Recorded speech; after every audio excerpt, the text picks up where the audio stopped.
Hello students, welcome to my channel Ravindraj classes. आप सभी का रविंद्राज क्लासेस में बहुत बहुत स्वागत है।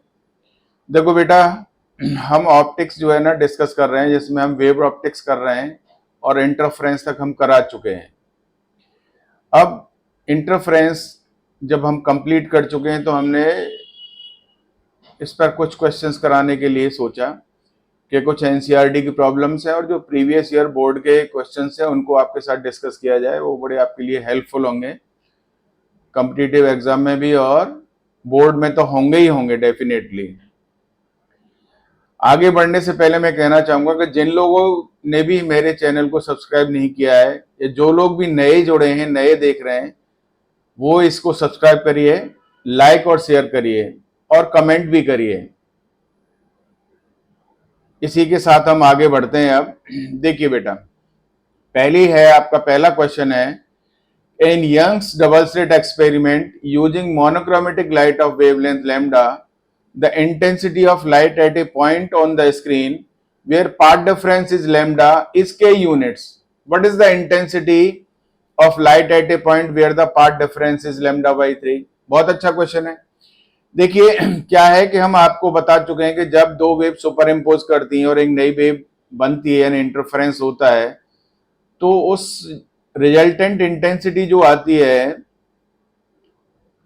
वो क्या दिया जाता है आपको, उसका फॉर्मूला होता है I1 plus I2 plus twice square root of I1 I2 और कॉस फाई। ये हम आपको बता चुके हैं, ठीक है। अब मान लीजिए इसमें दोनों वेव्स की जो है ना, जो हमारी सुपर इम्पोजिंग वेव्स है उनकी इंटेंसिटी सेम है, तो ये क्या किस में कन्वर्ट हो जाएगा? Let I1 is equal to I2 is equal to I naught मान लिया मैंने से, ठीक है ना। तो ये IR कितना हो जाएगा? IR हो जाएगा आपका I not plus twice I not, क्योंकि यहां पर भी I नॉट और I नॉट स्क्वायर होकर ये आ जाएगा, और कॉस फाई, ठीक है। ट्वाइस I नॉट यहां से कॉमन आ गया और ये आपका 1 प्लस कॉस फाई बन गया, ठीक है ना बेटे। IR इतना बन गया, और IR का जो फॉर्मूला तैयार होकर के आ जाएगा वो इसको खोल देंगे तो ये आ जाएगा आपका 4I not cos square five by two. वो एक फॉर्मूला हम यहाँ पर यूज कर लेते हैं, वो होता है 1 प्लस कॉस फाइव की वैल्यू जो है ना 2 cos square five by two होती है। ये टिग्नोमेट्री में पढ़ाया जाता है, तो ये आपको समझ में आ गया होगा। अब देखिए क्या कह रहा है क्वेश्चन देखिए कि यंग्स डबल YDS में मोनोक्रोमेटिक लाइट यूज है, जो लैम्डा वेवलेंथ यूज की है ना, intensity of light at a point on the screen where path difference is lambda is K units. अब पाथ डिफरेंस लैम्डा है तो उसके करस्पॉन्डिंग फेज डिफरेंस कितना होगा? देखिए हमने आपको बताया था कि एक फेज डिफरेंस का फॉर्मूला बताया था हमने। फेज डिफरेंस कितना होता है? Is equal to 2 pi upon lambda into part difference. तो पार्ट डिफरेंस कितना है? लैम्डा, तो लैम्डा के करस्पॉन्डिंग फेज डिफरेंस कितना आ जाएगा आपका? 2 पाई। और ऐसे लैम्डा बाई 3 के करस्पॉन्डिंग कितना आ जाएगा? फॉर लैम्डा बाई 3 कितना हो जाएगा आपका फेज डिफरेंस? फेज डिफरेंस हो जाएगा आपका 2 pi upon lambda into lambda by 3। हो गया ना, लैम्डा से लैम्डा कट गया तो कितना आ गया बेटा? ये 2 पाई बाई 3 हो गया, ठीक है ना। ये हमने इतना आपको, ये इसको एक लाइन खींच करके यहां से ऐसे कर देते हैं, ठीक है ना। ये आपको समझ में आ गया। अब देखिए लैम्डा के करस्पॉन्डिंग इंटेंसिटी कितनी है? तो intensity of light at a point where the path difference is lambda by 3, ये पूछा हुआ है। तो के क्या है? के इंटेंसिटी ये है। के की वैल्यू कितनी है? 4I not cos square. अब फाइव की जगह पर कितना डालना है बेटा? 2 पाई अपॉन 2 कितना हो गया? Cos pi. तो कितना हो जाएगा आपका ये 4I नॉट, और कॉस पाई की वैल्यू -1 होती है तो ये 4I नॉट ही हो गया स्क्वायर होने पर। अब पूछा है कि आई आर डैश, ये कितना हो जाएगा 4I0 कॉस स्क्वायर। अब फाइव की जगह पे कितना डालना है आपको 2π/3, तो 2π/3 इंटू 2 तो थाई, तो 2 से 2 कैंसिल, π/3 हो गया ना। अब π/3 के करस्पॉन्डिंग पाई बाई कॉस π/3 कितना होता है हाफ, कितना होता है कॉस π/3, कॉस π/3 इज हाफ। अब इसका कर देंगे तो कितना हो जाएगा बेटा ये 4I0 और हाफ का स्क्वायर हो जाएगा तो 1/4, तो ये कितना हो गया I0 हो गई कि नहीं हो गई। तो आई आर डैश की वैल्यू कितनी हो जाएगी, आई डैश आर हो जाएगा आपका देखिए बेटा I0 की वैल्यू यहां से कितनी आ जाएगी k/4 हो जाएगी नहीं हो जाएगी I0, और इसको मान लीजिए यहां पर हमने इसको नंबर 1 दे दिया, तो ये फ्रॉम 1 कितनी हो जाएगी आपकी, ठीक है ना, इक्वल टू डायरेक्ट लिख देते हैं, तो ये आ जाएगा आपका I0 की वैल्यू हो जाएगी k/4 फ्रॉम 1, ये आपका आंसर हो गया। तो कितना हो गया इंटेंसिटी k/4 आ गई ठीक है। तो ये अच्छा क्वेश्चन था, मेरा ख्याल है आपके समझ में आ गया होगा अच्छे से, ठीक है बेटे। अब नेक्स्ट क्वेश्चन की तरफ चलते हैं। नेक्स्ट क्वेश्चन क्या कहता है हमारा, a beam of light consisting of two wavelengths 650 and 520 newton metre is used to obtain interference fringes in YDS. Find the distance of the third bright fringe on the screen from the central maxima for wavelength 650 nanometre. देखिए हमने आपको जब कल discuss किया था interference, तो उसमें बताया था YN की पोजीशन बताई थी ना डिस्टेंस ऑफ थर्ड, तो YN कितना बताया था बेटा हमने, YN बताया था आपका ND लैम्डा अपॉन डी, यही बताई थी ना ब्राइट फ्रिंजेस के लिए, ठीक है। अब यहां पर आप वैल्यू डाल दीजिए, तो n कितना है आपका थर्ड, ये सॉल्यूशन है आपका, क्या है ये आपका सॉल्यूशन, ठीक है ना। तो यहां पर क्या है n is equal to 3, lambda is equal to कितना है 650 नैनोमीटर है, तो 10⁻⁻⁹ मीटर हो जाएगा। क्या चाहिए आपको कंसिस्टिंग ऑफ वेवलेंथ इतने, ठीक है बेटे। Distance of the third bright fringe, अब देखिए यहां पर आपको क्या लेना पड़ेगा, जो एनसी मैंने इसीलिए बताया था आपको कई चीज जरूरत होती है कि एनसीईआरटी की प्रॉब्लम है ना, तो इसमें क्या है कि कैपिटल डी जो है ना वो कितना लिया जाता है आपको, कैपिटल डी की वैल्यू 1 मीटर स्टैंडर्ड है, आपको लेनी पड़ेगी, और स्मॉल डी कितनी होती है 0.5 मिलीमीटर। ये वैल्यू डाल दीजिए आंसर आ जाएगा आपका, कुछ करना ही नहीं है। तो वाई थर्ड यानी थर्ड ब्राइट फ्रिंज की पोजीशन कितनी हो जाएगी 3 इंटू डी की वैल्यू कितनी हो जाएगी 1 इंटू लेमडा कितना हो जाएगा 650 इंटू 10⁻⁻⁹ अपॉन डी। 0.5 मिलीमीटर का मतलब समझ में आ रहा है ना आपका, कितना हो जाएगा 10⁻⁻, तो ये आपका आंसर आ जाएगा, कैलकुलेट कर लोगे ना इतने क्या आ जाएगा मीटर, ठीक है।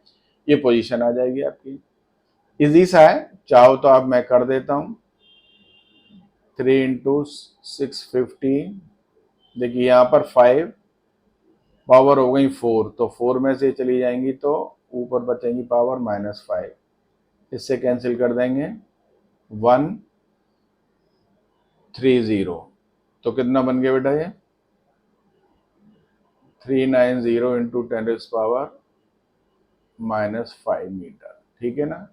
और इसको कर सकते हो 3.9 इंटू 10⁻⁻3 मीटर, ठीक है। और चाहो तो इसको इतने मिलीमीटर लिख सकते हो, आ गया समझ में, ठीक है। अब हम बी पार्ट की तरफ जाते हैं। बी में क्या है, what is the least distance from the central maxima where the bright fringe due to both the wavelength coincides. अब मान लीजिए कि 520 न्यूटन मीटर की जो है ना उसकी nth ब्राइट फ्रिंज और इसकी n-1 के साथ कोइंसाइड करती है, तो जब ये करेंगी तो डायरेक्ट रिलेशन हमारे पास क्या हो जाएगा, एक डायरेक्ट रिलेशन यूज कर लेंगे n lambda is equal to n-1 lambda dash simple है, आप कर लीजिए। उसका कारण क्या है कि आपको देखो फॉर्मूले में यहां पर क्या आ जाएगा कि डी और डी तो सेम है ना, तो ऑब्वियस सी बात है कि एन लैम्डा क्या हुआ, कांस्टेंट। तो ये कोइंसाइड कर रही है ना, तो एन लैम्डा कांस्टेंट का मतलब क्या है, इसके लिए एन और इसके लिए लैम्डा, तो दूसरी वाली के लिए n minus one lambda dash. अब इनकी वैल्यू डाल दीजिए, तो एन और यहां पर लैम्डा की वैल्यू कितनी डाली हमने, 520, n minus one lambda dash कितना है आपका 650। कुछ नहीं करना है आपको, क्योंकि दोनों नैनोमीटर में तो कट जाएंगे आपके। अब ये आपका कट गया 13 से, ऊपर चाहे तो ऊपर लिख सकते हो इसको। 13 से कितना कट जाएगा, मैंने डायरेक्ट ही नजर आ रहा है मुझे, तो ये हो जाएगा 0 से 0, ये उड़ गई, ये 4 और ये 5, ये कैंसिल हो गया ना, तो 4n is equal to 5n minus 5, तो ऑब्वियस सी बात है n इज इक्वल टू 5 आ गया ना। अब पोजीशन निकाल लीजिए, तो y इज इक्वल टू कितना आ जाएगा 5, d इज 1, लैम्डा इज 520, क्योंकि 520 के करस्पॉन्डिंग n लिया है। अगर 650 लेते तो उसके लिए फिर 4 करना पड़ता आपको, ये ध्यान देना है, इसमें कहीं कोई गड़बड़ नहीं होनी चाहिए। -9 और अपॉन वैल्यू डाल दी, कितनी जी, डी की वैल्यू कितनी है 0.5 मिलीमीटर इंटू 10⁻⁻3, इतने मीटर, ये आपका आंसर हो गया। तो यानी इतनी डिस्टेंस पर जाकर के वो कोइंसाइड कर जाएंगे। ये बहुत अच्छा है, अच्छा क्वेश्चन है, ये एंट्रेंस में भी पूछ लिया जाता है और मेडिकल वगैरह में तो खूब ही पूछा जाता है आपका, तो इसको अच्छे से कर लीजिए, समझ लीजिए। अगला क्वेश्चन क्या है, अगला क्वेश्चन कह रहा है कि in Young's double slit experiment the slits are separated by 0.28 millimetre and the screen is place 1.4 metre away. तो आपको यहां पर देखिए सॉल्यूशन लिखिए, जो जो गिवन है वो लिखेंगे। गिवन क्या दिया हुआ है, स्मॉल डी कितना है 0.28 मिलीमीटर, इसको लिख सकते हैं आप 2.8 इंटू 10⁻⁻4 मीटर, ठीक है ना। -3 पावर इसकी और एक और मैंने इधर कर दी है। Capital D is what 1.4 metre, सब एसआई में ले लिया। The distance between the central bright fringe and the fourth bright fringe is measure to be 1.2 centimetre. Determine the wavelength of light use in the experiment. देखो question को पढ़ो और बहुत आसान है। The distance between the central bright fringe and the fourth bright fringe is measured to be this। अब आपका bright fringe के लिए क्या कंडीशन थी, yn is equal to n D lambda upon small D. We know that for bright fringes. समझ में आ गया कि नहीं आ गया, किसके लिए, फॉर ब्राइट फ्रिंजेस। चाहो तो मैं इसको लिखूंगी दोबारा से या क्लियर है, लिख देते हैं अगर आपको दिक्कत हो तो। फॉर ब्राइट फ्रिंजेस है ये, आपने अगर इसको अच्छे से स्टडी कर लिया तो कुछ दिक्कत ही नहीं है। फॉर ब्राइट फ्रिंजेस क्या पोजीशन आती है आपकी, y n is equal to ये वाई nth ब्राइट फ्रिंज की position n D lambda upon D आती है, ठीक है ना बेटा, क्लियर है बहुत अच्छे से। अब आपको बताया रहा है सेंट्रल ब्राइट फ्रिंज से फोर्थ ब्राइट फ्रिंज की या एन की वैल्यू कितनी हो गई 4, डी कितना है आपका 1.4, लैम्डा निकालना है आपको, बहुत अच्छा। स्मॉल डी कितना है 2.8 इंटू 10⁻⁻4 और वाई एन कितना है आपको पता ही है ना, वो कह रहा है कि 1.2 सेंटीमीटर। 1.2 सेंटीमीटर को डाल दीजिए और 1.2 सेंटीमीटर का मतलब है -2 इज इक्वल टू कितना आ जाएगा बेटा, इससे डायरेक्ट 2, इससे ये 2 यही कैंसिल कर दिया कि नहीं कर दिया, तो ये हो गया 2 लैम्डा अपॉन 10⁻⁻4। कितना अच्छा हो गया, 2 से इसको कट कर दिया 0.6, कुछ करना ही नहीं पड़ा और लैम्डा की वैल्यू कितनी आ गई 0.6 इंटू 10⁻⁻6 मीटर आ गई ना। यानी इसको कितना लिखेंगे 6 इंटू 10⁻⁻7 मीटर। अब जिस मर्जी में आप लिख लीजिए, हमारा आंसर ये आ गया। ठीक है, अच्छे से क्लियर हो गया ना। तो ये देखिए ये सब यूज हो रहा है। मैंने पहले जब आपको जब इसको पढ़ा रहा था तब मैंने बताया था, ये इन पर बहुत सारे क्वेश्चंस बनते हैं आपके। अब देखिए अगला क्वेश्चन क्या है बेटा। अगला क्वेश्चन कह रहा है कि in a YDS the angular width of a fringe is found to be 0.2 degree on a screen place 1 metre away. अब देखिए बेटा, यहां पर आप इसको समझ लीजिए एंगुलर विड्थ, तो ये भी आपका एक नया क्वेश्चन हो गया और आपको समझ में भी आ जाएगा अच्छे से। फ्रिंज विड्थ क्या होती है, हमें बताया था। फ्रिंज विड्थ होती है beta is equal to D lambda upon D होता है। अब एंगुलर विड्थ के लिए कैपिटल डी से डिवाइड कर देंगे। भाई ये तो लीनियर स्पेस था, ये डिस्टेंस है, ये है, तो ऑब्वियस सी बात है इसे डिवाइड करेंगे तो एंगुलर विड्थ आ जाएगी कि नहीं आ जाएगी आपकी, ऑब्वियस सी बात है। तो एंगुलर विड्थ थीटा कितनी हो जाएगी बीटा अपॉन कैपिटल डी, तो ये हो जाएगा लैम्डा अपॉन डी। ठीक है ना। वैसे मैं आपको चाहो तो मैं बता देता हूं। देखिए ये यहां से डी है और ये हमने बीटा मान लिया, तो क्लियर है ना। हाँ, तो मुझे नहीं लगता कोई दिक्कत इसमें आएगी, बहुत ही अच्छे से। लेकिन मेरा मन किया कि आपको बता दूं ये ऐसा क्यों हो रहा है। फिर कई बार बड़ी दिक्कत होती है बच्चों को, भाई कि ये क्या हो गया, ये बीटा है और ये कैपिटल डी है, ये थीटा निकालना है। तो थीटा क्या होता है आर्क अपॉन रेडियस से निकालते हैं, तो यहाँ से थीटा की वैल्यू कितनी आ जाएगी बीटा अपॉन कैपिटल डी, क्योंकि ये और ये लगभग बराबर होंगे, तो यहाँ मैंने दिखाने के लिए कर दिया। तो ये लैम्डा अपॉन डी आ गया ना। अब बहुत अच्छी बात है, डी की वैल्यू दी है, तो कह रहा था wavelength of light used is 600 nanometre. What will be the angular width of the fringe if the entire experimental apparatus is immersed in water, take refractive index. देखो मैंने पहले ही बताया था आपको, कुछ नहीं करना है, एंगुलर विड्थ पूछी है, थीटा डैश पूछा है, तो theta dash lambda dash upon D हो जाएगा, क्योंकि डी तो चेंज होगा ही नहीं, आपका कुछ नहीं चेंज होगा। और लैम्डा लैम्डा डैश कितना होगा, लैम्डा हो गया लैम्डा अपॉन म्यू, ये कल ही बता चुके थे हम डी। अब कितना सिंपल हो गया। और थीटा डैश की वैल्यू कितनी आ गई बेटा, ये आ गई 1 upon mu times lambda upon D. और लैम्डा अपॉन डी क्या है, ये क्या है आपका थीटा है ना, ऊपर दे रखा है, तो 1 अपॉन म्यू टाइम्स थीटा हो गया ना। और theta dash is what 0.2 degree upon mu की वैल्यू कितनी है 4/3, तो कितना हो जाएगा बेटा 0.6 अपॉन 4 कर दीजिए इससे, तो ये कितना आ जाएगा 0.15 डिग्री। हो गया कि नहीं हो गया, बहुत बढ़िया, इतना आ गया आंसर आपका 0.15 डिग्री। इसका मतलब है मैंने पहले ही कहा था फ्रिंज विड्थ क्या हो जाती है, डिक्रीज कर जाएगी, और एंगुलर विड्थ भी डिक्रीज कर जाएगी। तो ये आपने एक नई चीज सीख ली, ये एंगुलर विड्थ है। क्या है इसको क्या बोलते हैं, एंगुलर विड्थ। जब भी क्वेश्चन आएगा आप इसको अच्छे से समझ लेंगे ये। अब देखिए अगला क्वेश्चन क्या कहता है, इन YDS the fringe width obtained is 0.6 centimeter when the light of wavelength 4800 angstrom is used. If the distance between the screen and the slit is reduced to half, what should be the wavelength of light used to obtain fringe 0.0045 metre wide. अच्छा question है।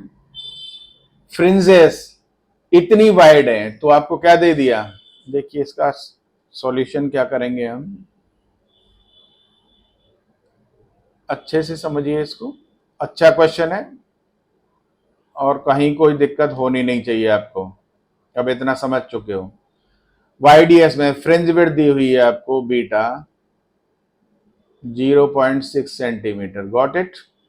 Light of wavelength lambda कितना दिया हुआ है, lambda दिया हुआ है 4800 angstrom, ठीक है ना।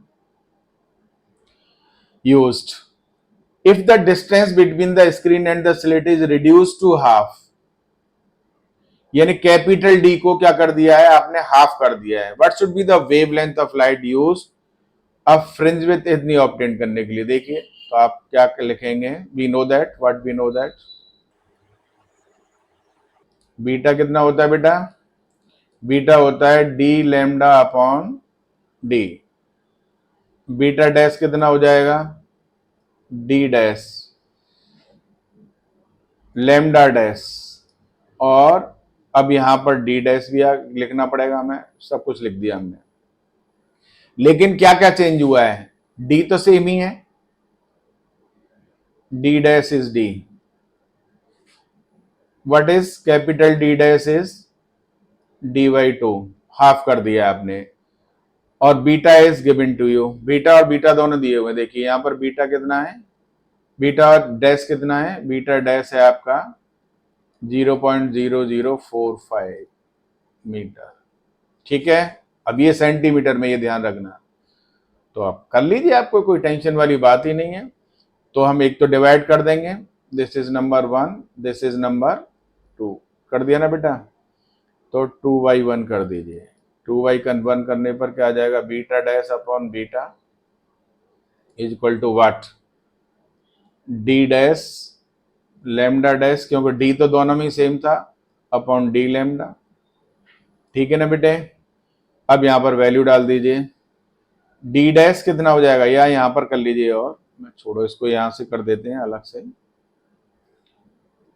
बीटा डैश, बीटा डैश की वैल्यू कितनी है, और बीटा डैश है आपका 0. अब ये मीटर था, इसको सेंटीमीटर में कन्वर्ट कर लीजिए, तो 0.45 हो जाएगा, कितना हो जाएगा बेटा, 0.45 अपॉन 0.60, ये दोनों सेंटीमीटर में कन्वर्ट कर दिया हमने, ठीक है। यहां पर तो आपका था ही ये। अब डी डैश कितना हो गया, d/2, D, what is lambda dash आपको फाइंड आउट करना है, व्हाट इज लैम्डा, लैम्डा आपको दिया हुआ है 4800, मैं कुछ नहीं करूंगा क्योंकि ये आंसर भी एंगस्ट्रम में आ जाएगा हमारा, डी से डी कैंसिल, ठीक है। अब इसको डेसिमल हटा करके इसको कट करेंगे तो कितना आ जाएगा, ये 3 और ये 4 हो जाएगा, 15 से डायरेक्ट कट गया। अब आप देखो, कैलकुलेशन भी थोड़ा फास्ट करना सीखो बेटा, तो यहां से इस 2 से ये इधर कट जाएगा क्योंकि दोनों डिनोमिनेटर में, और ये हो जाएगा 4000, ठीक है ना। तो लैम्डा डैश की वैल्यू कितनी आ जाएगी, तो लैम्डा डैश 4000 3 टाइम्स, तो 7200 एंगस्ट्रम। मैंने आपको कैलकुलेशन करना भी बता दिया ना, कितना सिंपल और इंटरेस्टिंग है, आप इस पर क्वेश्चन करिए, ये बहुत कुछ कवर कर रहा है आपका, ठीक है ना। अब अगला क्वेश्चन देखिए, इन YDS two coherent sources are 1.5 millimetre apart, यानी आपका स्मॉल डी हो गया, ये क्या हो गया आपका, स्मॉल डी हो गया, ठीक है ना। तो स्मॉल डी कितना दिया हुआ है, 1.5 millimetre, fringes are obtained at a distance of 2.5 metre from them, तो कैपिटल डी कितना दिया हुआ है, कैपिटल डी है आपका 2.5 metre. If the wavelength of light is 600 nanometre, lambda कितना है आपका 600 नैनोमीटर, ठीक है। Find the number of fringes in the interference pattern which is इतने मीटर वाइड। अब नंबर ऑफ इंटरफेरेंस फ्रिंजेस पूछा है, तो इतनी जगह में कितनी फ्रिंजेस बनेंगी, तो पहले तो ये देखना चाहिए कि दो फ्रिंजेस के बीच की डिस्टेंस कितनी है, तो आप बीटा फाइंड आउट कर लीजिए, बीटा कितना होता है, D lambda upon small D, डालिए जी, डी की वैल्यू 2.5, लैम्डा कितना है आपका 600 नैनोमीटर, -9 अपॉन स्मॉल डी कितना है 1.5 इंटू 10⁻⁻3, ठीक है। अब और बीटा की वैल्यू, इसको लिखेंगे 25 इंटू 600 इंटू, ये पावर हो गई ऊपर नाम जाकर के -6 और नीचे हो गया 15 से इसको सीधा कट कर दिया, 40 से ये कितना बड़ा, ये तो बहुत ही आसान हो गया 15 4, जा आप तो देखिए कितना सिंपल हो गया, 25 था ना, मैंने इसको कट कर दिया 600 नैनोमीटर था, 2.5 मीटर, ठीक है। अब 25 4 जा 100 1003, तो कितना रह गया आपका ये 10⁻³ मीटर की आ गई ना। बाकी सब चीजें तो कर ही चुके हैं हम, यानी 1 मिलीमीटर की फ्रिंज विड्थ आ गई, और इतना इतना आपका क्या दिया हुआ है, वाइड दिया हुआ है। तो नाउ नंबर ऑफ फ्रिंजेस क्या हो जाएगा, जो आपका दिया हुआ है ना, कितने वाइड है आपका, इसकी वैल्यू है 5 इंटू 10⁻³ अपॉन 10⁻³ कट गया ना, तो कितनी आ गई, 5 फ्रिंजेस आपको मिल जाएंगे। कितना बढ़िया इंटरेस्टिंग क्वेश्चन हो गया आपका। अब देखिए अगला क्वेश्चन क्या है, इन YDS with monochromatic light fringes are obtained on a screen placed at some distance from the slit. If the screen is moved by 5 into 10⁻, ये शायद something is missing here, metre towards the slit, इसको -3 लिख सकते हैं हम। इसको मैं आपको समझाने के लिए लिख देता हूं इसको, तो ये -3, यहाँ पर -3 लिख दिया, ठीक है ना। -3 metre towards the slit, the change in the fringe width is this, if the distance between the slit is this, calculate the wavelength of light. बहुत अच्छा है, देखिए डिफरेंट टाइप के क्वेश्चन से आप देख रहे होंगे। तो यहां पर क्या कह रहा है, YDS में fringes are obtained on a screen placed at some distance from the slit if the screen is moved by this, यानी D चेंज हो गया आपका, कैपिटल D चेंज हो गया, समझ में आ रहा है। The change in the fringe width is this, change in fringe width, तो हम क्या लिखेंगे, beta dash minus beta is equal to आपको 3 इंटू 10⁻⁻5 दिया हुआ है। Distance between the slits D is equal to 10⁻³ metre दिया हुआ है। कैपिटल D मान लीजिए एक को, कैपिटल D, तो D डैश कितना हो जाएगा, D डैश हो जाएगा कैपिटल D माइनस 5 इंटू 10⁻⁻3, इतना हो जाएगा ना। अब ये तो यूनिट तो अंडरस्टूड है आपकी, अगर मीटर है तो ये मीटर ही हो जाएगी, ठीक है ना बेटे। अब लगा दीजिए इसमें फॉर्मूला, क्या पूछा, क्या है, वेव लेंथ ऑफ लाइट, बहुत अच्छा। तो आपका क्या हो जाएगा, डी डैश लैम्डा तो एक ही है ना, upon small D minus D lambda upon small D is equal to ये दिया हुआ है, ठीक है। अब क्या करना है यहां से, भाई देखो आपका डी तो सेम ही है, लैम्डा निकालना है हमें, तो डी डैश माइनस डी हो गया कि नहीं हो गया। और अब देखो एक चीज है कि अगर डी में से ये कम हो जाएगा आपका, तो फ्रिंज विड्थ कम हो जाएगी आपकी, ठीक है ना, तो नेगेटिव साइन आ जाएगा आपका, क्योंकि ऑब्वियस सी बात है ये डी डैश कम हो रहा है, तो इस साइन को उल्टा लिख सकते हैं, मतलब उल्टा कर लीजिए। और तो यहां पर वैसे चाहो तो मैं लिख देता हूं इसको कि D minus 5 into 10⁻³ minus D bracket close into lambda upon small D that is -3 is equal to 3 into 10⁻⁻5। अब सॉल्व कर लीजिए, तो यहां से मैंने कहा था ना माइनस साइन आ जाएगा, तो आप डी माइनस कर लेना, कोई फर्क नहीं पड़ेगा, माइनस को इग्नोर करेंगे हम, देख रहे हो ना, डी से इससे कैंसिल हो जाएगा, -3 ऐसा हो जाता है, तो आपको टेंशन करने की बिल्कुल भी जरूरत नहीं है, अच्छा है, समझ में आना चाहिए। तो -3 से ये कैंसिल हो गया, 5 lambda is equal to this, neglecting negative sign, क्यों नेग्लेक्ट कर दिया भाई, उसमें सेपरेशन में कुछ है ही नहीं उसका। लैम्डा की वैल्यू कितनी आ जाएगी, 3/5, 3 इंटू 10⁻⁻5, ठीक है ना बेटा। तो ये हो जाएगा 0.6 इंटू 10⁻⁻5 मीटर, ठीक है।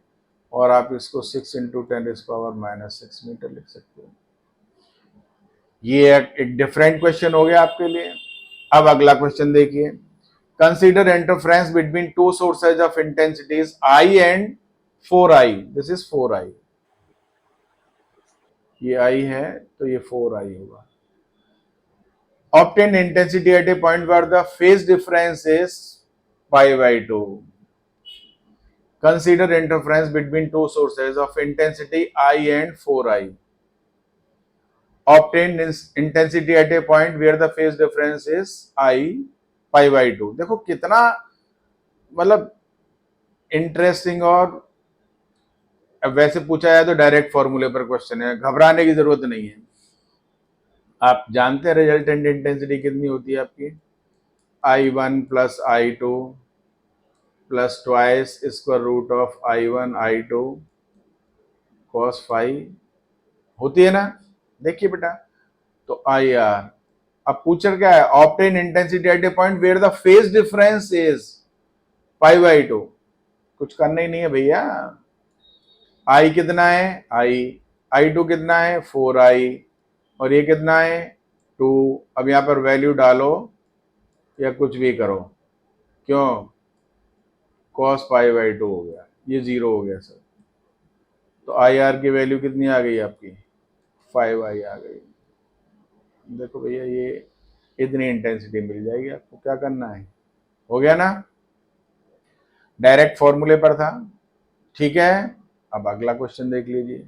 Find the ratio of intensities of 2 points, ratio of intensities of 2 points P and Q on a screen in a YDS when waves from sources S1 and S2, ये S1 है और ये S2 है, have phase differences, ये आपका क्या होगा, phase differences pi by 3. What is this, pi by 3. इसको कर देते हैं, क्या है ये आपका, समझ लीजिए पाई बाई 3 है. ये कितना है बेटा, पाई बाई 3. ठीक है ना, और पाई बाई 2 रेस्पेक्टिवली. देखिए, ratio of intensities of 2 points P and Q on a screen in a YDS when the waves from S1 and S2 have phase difference of pi by 3 and pi by 2. देखिए, बहुत अच्छी बात है. आपको हमने क्या बताया था, IR, क्योंकि यहां पर क्या है, इंटेंसिटीज में फेज डिफरेंस है. दोनों ही तो कॉमन फॉर्मूला यूज करो, 4I0 cos स्क्वायर 5/2. ये करो, या इसी की वैल्यू कितनी थी, ये हम निकाल चुके थे, 2I0 1 प्लस cos 5. जो तुम्हारा मन करता है वो यूज करो, एक ही बात है ना. अब इसको और इसको यूज कर लीजिए तो क्या रिलेशन आ जाएगा हमारा, क्योंकि मैं तो डायरेक्ट रिलेशन ही निकालना है ना. तो I' अपॉन IR. ठीक है ना बेटा, ये हो जाएगा 2I ब्रैकेट में 1 प्लस cos पाई बाई 3 डालेंगे, और नीचे कितना हो जाएगा बेटा, 2I0, और इसमें कितना डाल देंगे आप, 1 प्लस cos पाई बाई 2. किसी को भी ले लीजिए. मैंने इसको पाई बाई 3 लिखा है ना, तो ये IR है, तो यहां पर लिख लीजिए इसको. सिर्फ रेशियो निकालना है, तो आपको चिंता करने की बिल्कुल जरूरत नहीं है. समझ में आ रहा है कि नहीं आ रहा है, इज दैट क्लियर. चाहो तो आप इसको ऐसे लिख लो, क्योंकि अगर पाई बाई 3 पहले के करस्पॉन्डेंट, तो इसको I' लिख लीजिए. कोई दिक्कत है नहीं. क्या हो गया, इससे कैंसिल हो गया. 1 प्लस कॉस पाई बाई 3 कितना होता है भाई, सब जानते हैं, 1 प्लस हाफ, और ये कितना हो गया, 1 प्लस 0. तो कितना रेशियो आ गया बेटा, IR अपॉन I', 3/2 हो गया कि नहीं हो गया. तो ये इंटेंसिटीज का रेशियो आ गया. यही तो पूछा उसने, रेशियो ऑफ इंटेंसिटीज. हो गया ना आपका. अब अगला क्वेश्चन देखिए. इन YDS the width of the fringes obtained with light of wavelength इतना, ये फ्रिंजेस है, आप अंडरस्टूड है, समझ में आ रहा है कि नहीं आ रहा है. Light of wavelength 6000 angstrom is 2 millimeter. Calculate the fringe width if the entire apparatus is immersed in a liquid medium of refractive index this.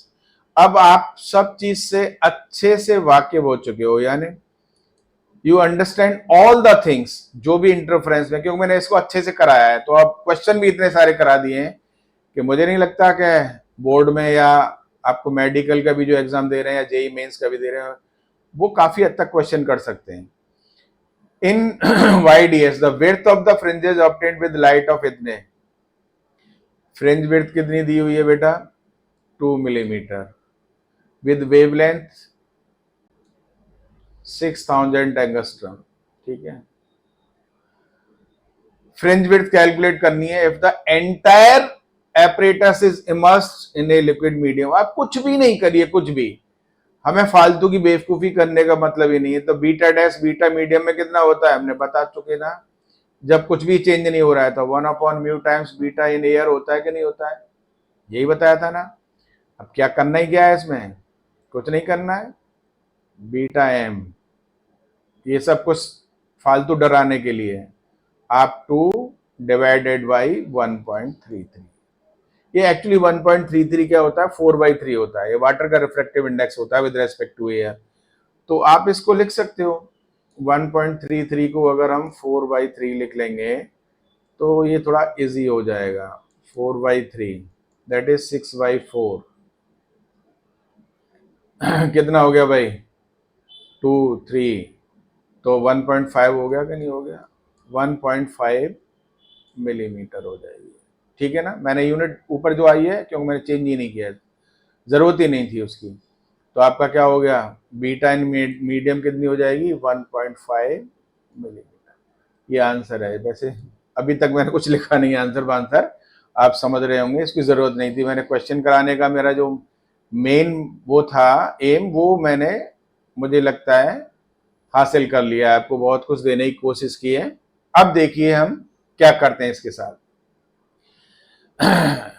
ये क्वेश्चन है आपका और लास्ट क्वेश्चन है इसके ऊपर, देखिए बहुत इंटरेस्टिंग सा है, समझ लीजिए। What is the shape of wavefront in each of the following cases? पहला, the light diverging from point source, point source से लाइट डाइवर्ज कर रही है, आगे जा रही है, पॉइंट सोर्स है तो स्फेरिकल वेव फ्रंट हो जाएगा, तो स्फेरिकल डाइवर्जिंग हो जाएगा। कैसा हो जाएगा बेटा स्फेरिकल डाइवर्जिंग, समझ में आ रहा है। वेव फ्रंट कैसा होगा स्फेरिकल, डाइवर्जिंग होगा क्योंकि डाइवर्जिंग है ना, डाइवर्ज कर रहा है तो बाहर की तरफ फैलता जा रहा होगा, ये स्फेरिकल डाइवर्जिंग यानी बाहर की तरफ स्प्रेड करता हुआ चला जाएगा।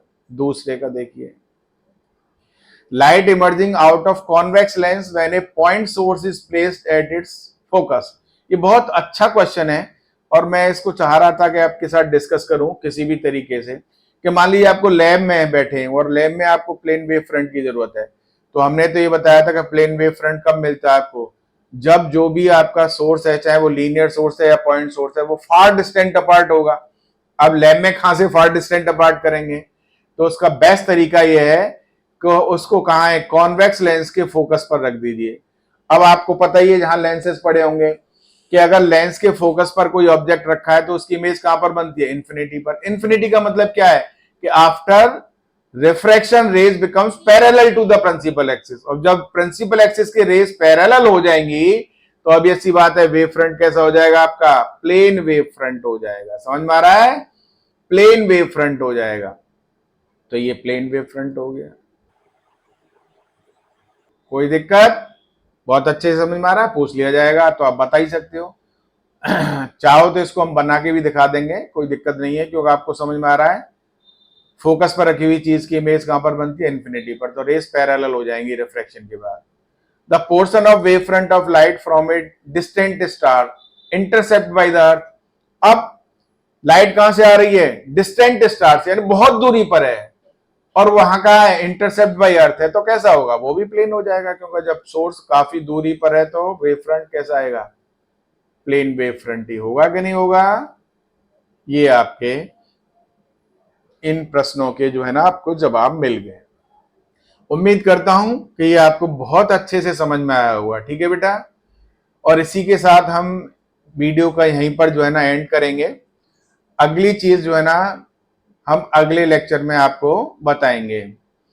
इस पर जरूरी समझा, अगर हमने किसी ने कमेंट किया तो हम उसको डिस्कस करेंगे, नहीं तो फिर हम डिफ्रैक्शन आपको पढ़ाएंगे।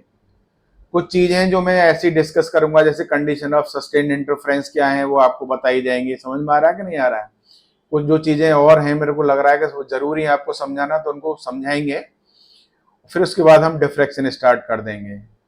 तो फिर आपसे मैं एक बार कहता हूं कि बेटा जो भी इस चैनल पर पहली बार आ रहे हैं या जिन्होंने भी अब तक इसको सब्सक्राइब नहीं किया है, तो वो इसको पहले सब्सक्राइब करिए, लाइक भी करिए और शेयर भी करिए और फिर कमेंट भी करिए। Okay, hope you got the things. तो इसी के साथ इसको जो है ना हम यहीं पर इसको एंड करते हैं और आप इस वीडियो को अच्छे से देखिए। तो thank you very much for watching this video.